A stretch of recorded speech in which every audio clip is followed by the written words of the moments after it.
Hello, this is day 16 of reading every chapter of Psalms until I've read the entirety of it. My room is finally done. You can't really see it. This is like looking towards the door, and then all my stuff is up. I'm under my bed, so I got a cool thing going. Praise God. And I really like this psalm a lot, Psalm 16.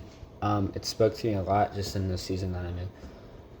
So I'll start without further ado. Verse 1. Preserve me, O God, for in you I take refuge. I say to the Lord, you are my Lord. I have no good apart from you.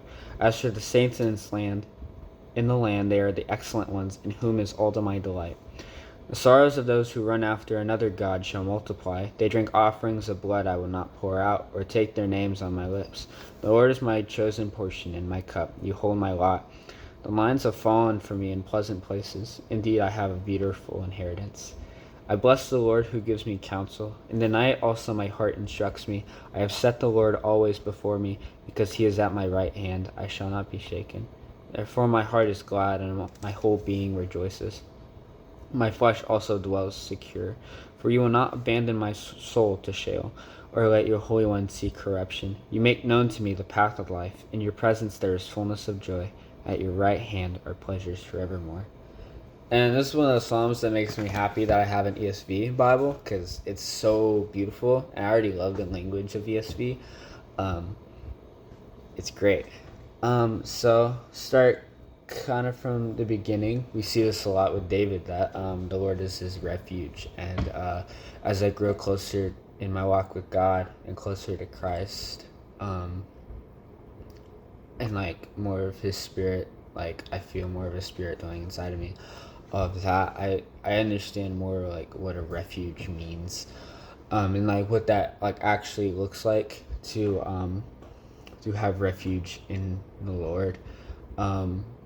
It expands upon that in verse 2, saying, you are my Lord, I have no good apart from you. Similar to like some of Jesus's teachings were like, blessed are those poor in spirit, I'm going back to that. Also said that yesterday, and I think it applies as well, that blessed are those who are poor in spirit, that there's just the kingdom of heaven.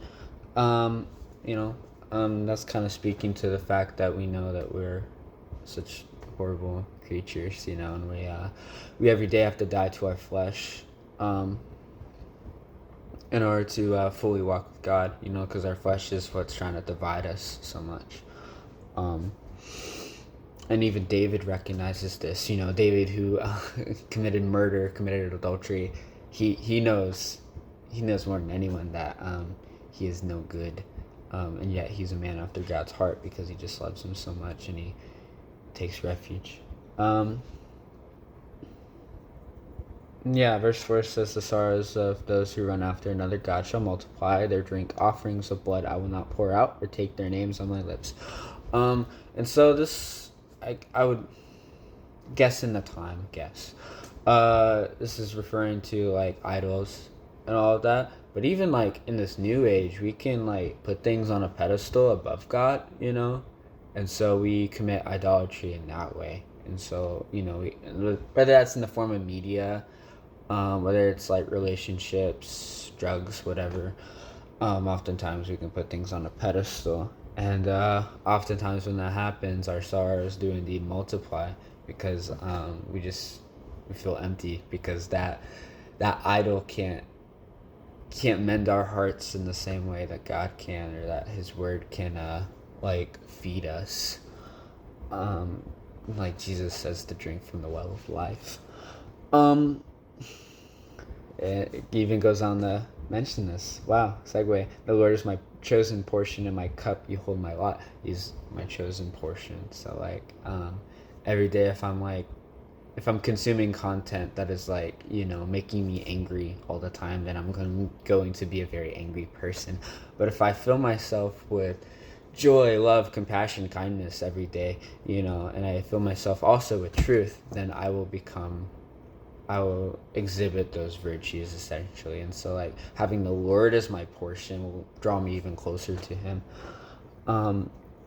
It goes on to say, indeed, I have a beautiful inheritance. So like it's talking also about identity, that we are all children of God, and that we have that inheritance. It's not something to be taken lightly.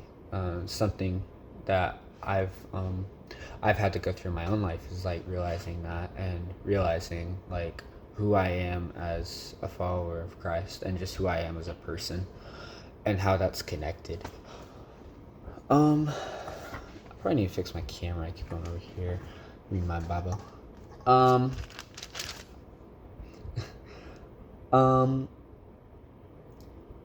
Yeah.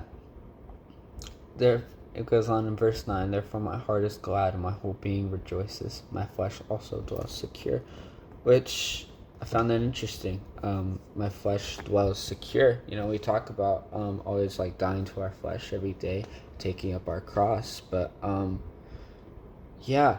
Therefore my heart is glad and my whole being rejoices. Therefore my flesh will dwell secure. I won't be living for those tendencies anymore, because it's just I know of a greater thing, that satisfies me in such a deeper way that these other things cannot possibly do. And so therefore my flesh feels secure. And that's what David's talking about, and I think it's like such a beautiful way to put it. And it's kind of what I was talking about, like I'm so glad I have ESV. Yeah, you make known to me, the final verse, the path of life. In your presence there's fullness of joy. At your right hand there are pleasures forevermore. So it's not just pleasures now, not just pleasures before, but it's forever meaning like eternity. And so even when David went to heaven, he found joy in God, probably more in heaven than on earth, but like he just like sees the eternity in that. Yeah, he sees an eternity of a fullness of joy. So that's what happens whenever we choose to abide in God. Is that we'll have pleasures forevermore. We'll have such a richness within us, such a deepness. So just abide in the Lord. Every single day. Pray to the Lord. Hopefully all the time. It's something that, like, I obviously don't do that.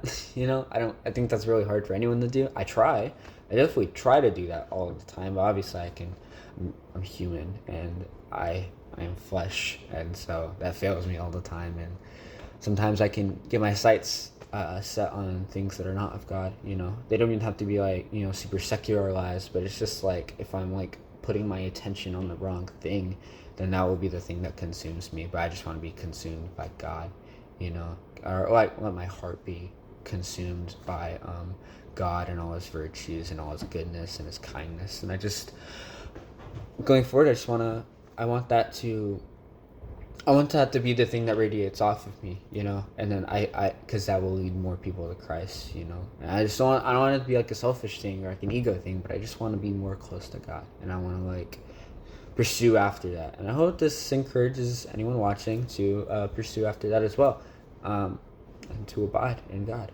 So thank you for watching. Goodbye.